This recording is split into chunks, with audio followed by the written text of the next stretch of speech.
매주 목요일 주요 사건 사고를 범죄학의 관점으로 해석합니다. 오윤성 순천향대 경찰행정학과 교수와 함께합니다. 어서 오십시오. 네, 안녕하세요. 예, 자 오늘은 먼저 소위 그 바리깡 폭행 사건으로 불리는 이발기 폭행남에 대해서 좀 짚어보겠습니다. 지난해 7월이었고 연인을 감금한 채 참 엽기적인 범행을 저질렀더라고요. 피고인이 20세 남성이 1심에서 징역 7년을 선고받았습니다. 끔찍했던 잔인하고 좀 잔혹했던 그런 범행에 비해서 검찰은 10년을 구형했는데 7년을 선고받았어요. 이 어떻게 보셨어요? 사실 이 사건 같은 경우는 지금 이제 작년 그 7월 7일에서부터 11일까지 4일간 이 김모 씨가 자기 여친을 오피스텔에 감금을 하고 예. 그리고 이제 폭행이라든가 성폭행, 불법 촬영을 한 그런 사건인데요. 아까 말씀하신 대로 구체적으로 다른 남성과 만난다라고 해서 뭐 이발기로 삭발을 시키고 예. 그리고 이제 피해자 얼굴에 뭐 침을 뱉거나 뭐 또는 뭐 소변을 보거나 이런 식으로 이제 그 학대를 했고 또 알몸 상태에서 무릎을 꿇어놓고 이제 그 사진 촬영을 했다는 거죠. 그래서 이 피해자가 자기 그 부모에게 살려달라는 문자를 받고 출동한 그 경찰과 그리고 이제 그 구급대원이 가 보니까 그 강아지 우리 안에 집어넣고 거기다 예. 배변 그 노는 그 패드를 갖다가 깔아놨다는 거죠. 그래서 이 검찰은 이 남성을 강간 그리고 폭행 범죄 등에 관한 특례법 위반 그리고 강금, 특수협박 7개의 그 혐의로 구속 기소를 했고요. 1월 9일 날 징역 10년을 구형을 했는데 1월 30일 이 재판부는 1심에서 예. 아까 말씀하신 대로 징역 7년을 갖다 선고했습니다. 그렇군요.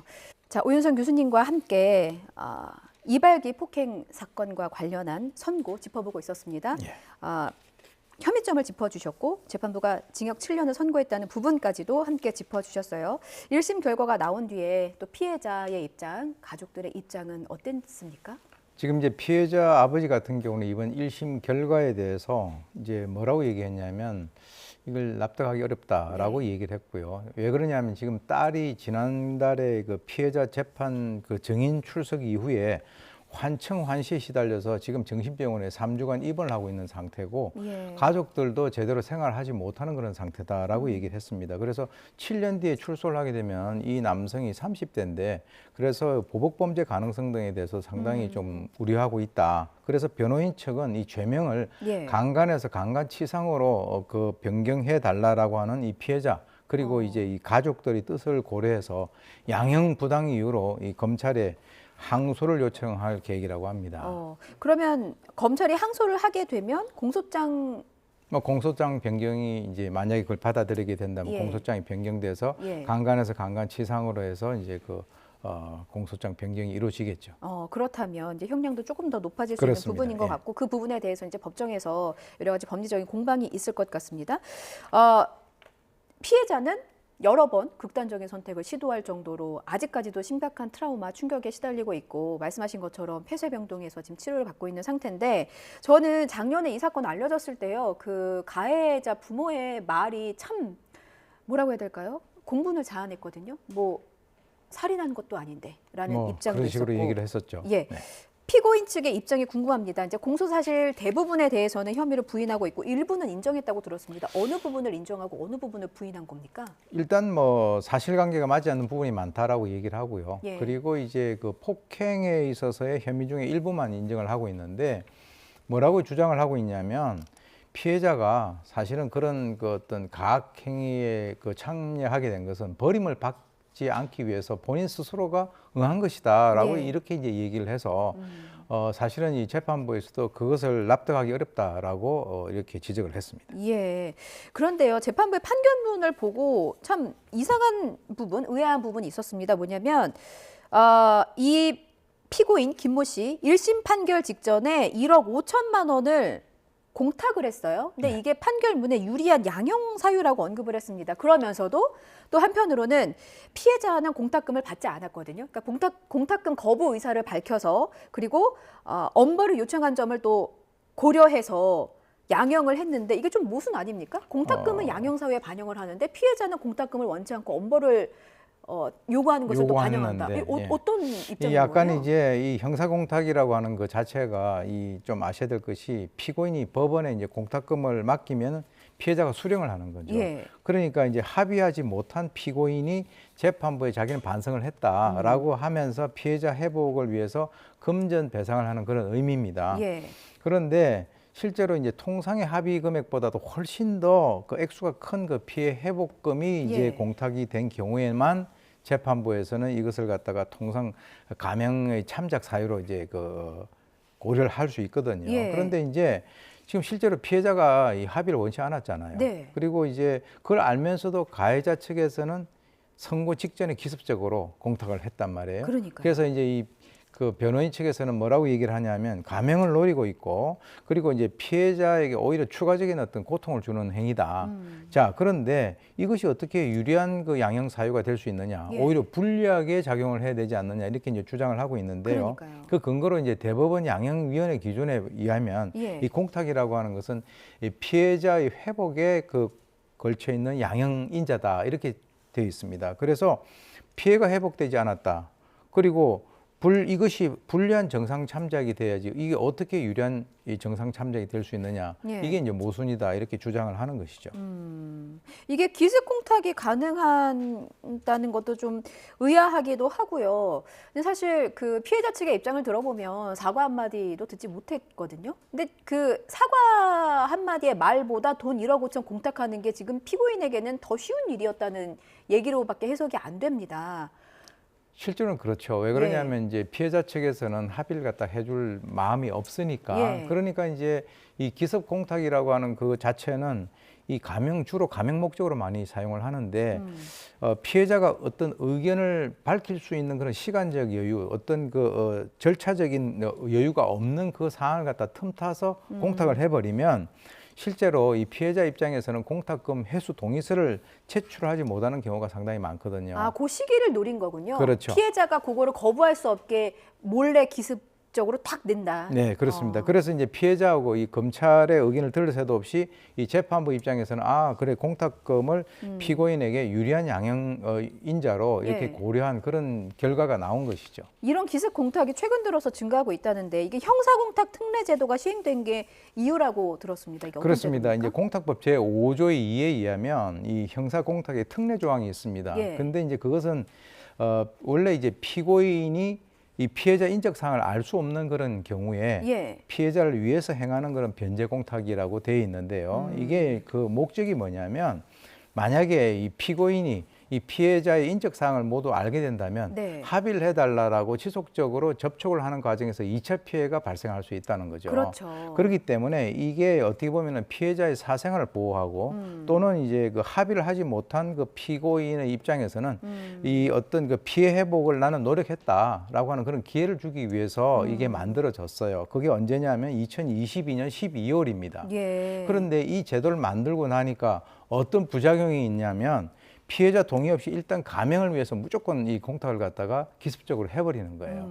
그래서 실제로는 오히려 이 피해 회복이 저해됐다라고 하는 그런 비판도 현재 받고 있는 그런 상황이고요. 예. 실제로 이제 그 형사특례 공탁 제도가 2022년 12월 이전에는 1,486건인데요. 예. 반년 후인 2023년 6월에는 2,369건으로 60%가 증가가 됐단 말이에요. 그런데 이것만 본다면 상당히 이것이 원래 어떤 그 법의 취지와는 다르게 운영이 되고 있다라고 하는 것을 우리가 쉽게 알 수 있습니다. 예.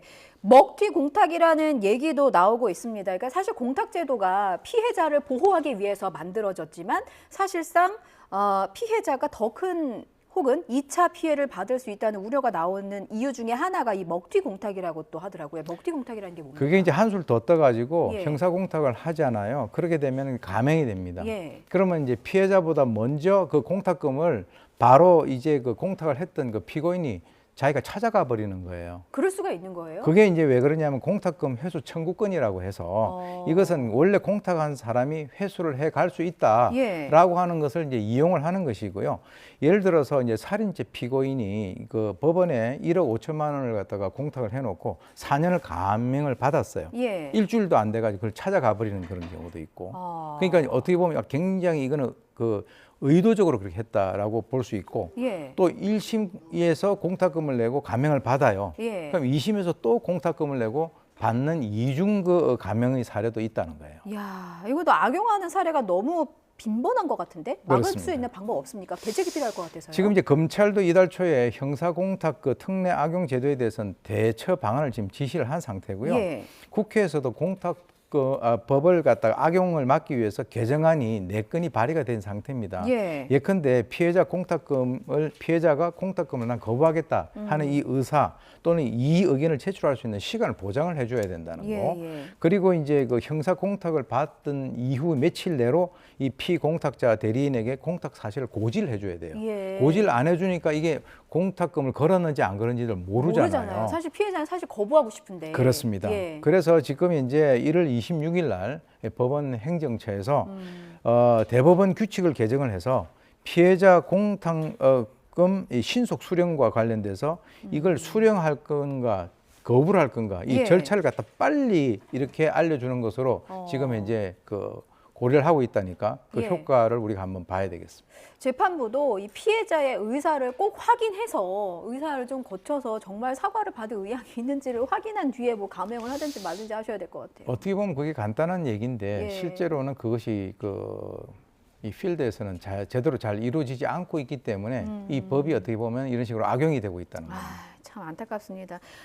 피해자를 위한 법을 만들어 주시기를 그리고 부족한 부분이 있다면 빨리 개정을 해서 그 보완을 좀 해야 할 필요가 있을 것 같습니다. 그렇습니다. 다음 주제 넘어가 볼게요. 이거 저 교수님도 받으셨는지 궁금하더라고요. 요즘에 그 피싱 범죄 참 많잖아요. 예. 스미싱 범죄.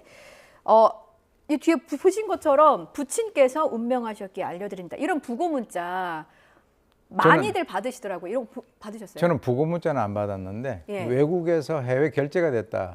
그거는 제가 받은 적이 있어요. 예, 뭐 원화로 결제됐다 뭐 예, 이런 원화로 문자들. 결제됐다. 예. 그러면 제가 해외 나간 적이 없는데 이게 그러니까요. 뭐지? 이제 이렇게 해서 불안감을 조성을 하는 것이죠. 불안하니까 클릭해보고 네. 이러다 보면 범죄에 이제 바로 엮이게 되는 그렇습니다. 거고 이런 사례입니다. 특히나 이제 우리나라는 관홍상제를 굉장히 중시하는 문화잖아요. 근데 예전에는 뭐 택배 배송, 뭐 교수님 받으신 것처럼 해외 결제 뭐 이런 문자였다면 최근에는 뭐 결혼한다, 혹은 누가 돌아가셨다, 가족 누가 돌아가셨다 이런 부고 문자를 보내면서 스미싱 범죄가 기승을 부린다고 합니다. 경조사를 범죄까지 악용하는 심리를 어떻게 봐야 됩니까? 이게 이제 보이스피싱이라든가 스미싱이라고 하는 것은 예. 끊임없이 진화를 해 나갑니다.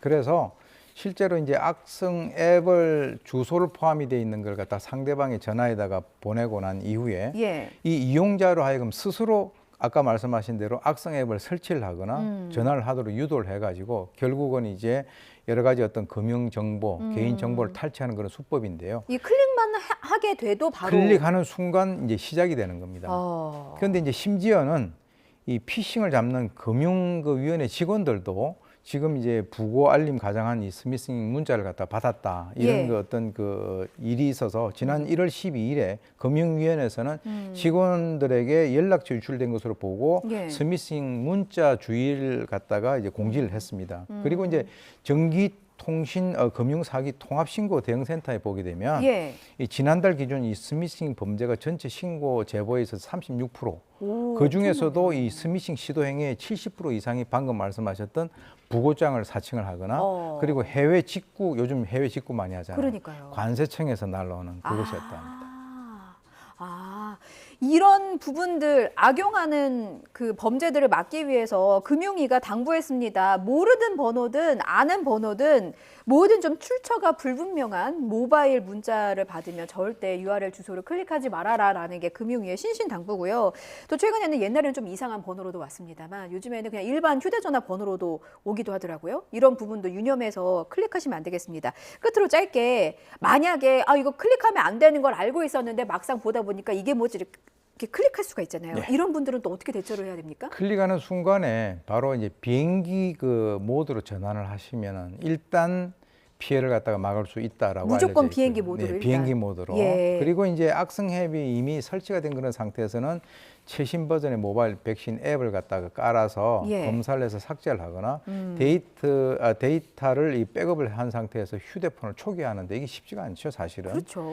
그리고 이제 실제 이제 금융회사라든가 금융감독원에 이제 그 콜센터에 전화를 해가지고 예. 이 해당 계좌에 대해서 지급 정지 요청을 갖다 한다든가. 어. 그리고 이제 명의가 도용되어 있는 이 휴대전화가 개설된지 여부를 조회하기 위해서 예. 금감원 개인정보 노출자 사고 예방 시스템에 접속하는 거. 그리고 평소에는 이 악성 앱을 탐지를 하기 위해서 네. 경찰청에서 시티즌 코난 앱이라고 하는 것을 무료로 다운을 받을 수 있기 때문에 네. 이것을 다운받아서 설치해서 운영하는 것이 피해를 예방하는 데 상당히 예. 도움이 될 수 있다. 이렇게 되어 있습니다. 예, 유비무환입니다. 모바일 백신 앱 업데이트 수시로 하시고요. 시티즌 코난 앱 경찰청에서 만든 앱 악성 앱을 탐지하는 어플입니다. 이거 꼭 설치하셔서 스미스피싱 막으시기 바라겠습니다. 지금까지 오윤성 순천향대 경찰행정학과 교수와 함께했습니다. 교수님 말씀 잘 들었습니다.